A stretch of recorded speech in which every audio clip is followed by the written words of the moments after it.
सब कंहिंजी लही सार अलीम आहे तूं ॾेई न ॾुखोई जो करीम आहे तूं उमेद रहे छो न गुनाहगारनि खे उमेद रहे In the name of Allah, the most gracious and merciful. He is the creator of the entire universe. All praise be to Allah, and to whom is the end of all journeys. He is one and alone. He is the knower of subtleties. Respected by the President and my chief guest, honorary guests, and dear audience, Assalamu alaikum. Today, the name of my topic is related with independence of Pakistan. Dear audience, the vivacious nations never forget their past, and they always remain anxious of bringing endless freedom and lasting peace to give a good future to their coming generation.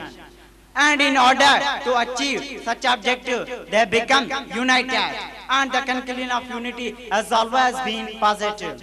Because unity is authority, and authority is the power by which revolution takes place. Respected President, if we glance over the history of any nation, we shall find that from the starting, the nations having no power of domain had been compelled to face the cruelty and had been deprived from every kind of peace. They were forced to follow the rules and regulations imposed by their dominating rulers, and were treated as slaves and shown lower. Not only this, but also they were insulted, and for this the rulers used every ridicule way, forgetting the humanity and crossing its limits.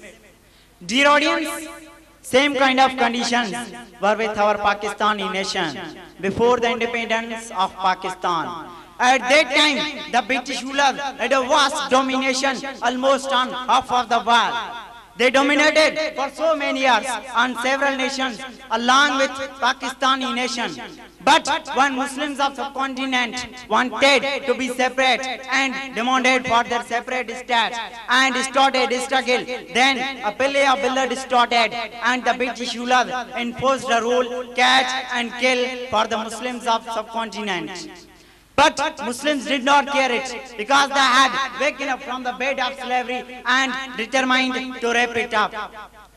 The British rulers, who were noted due to their maltreatment and ruthlessness, showed their every ill manner and ferocity to make the Muslims' struggle useless. Respected President, for the freedom of a new and separate Muslim state, our elders did not step back, but they went on their efforts with the hope that one day our efforts would prove fruitful and we shall have our own state where would be our own wish, our own dreams. For achieving a separate state, not only Muslim men but also women and children took part with great keen and interest and stood by the men boldly on every step. In the way of freedom, Muslim children were ravished, women were scorned, and old men were insulted and made disabled. But they all did not care of their own lives and faced every atrocity for their separate Muslim state.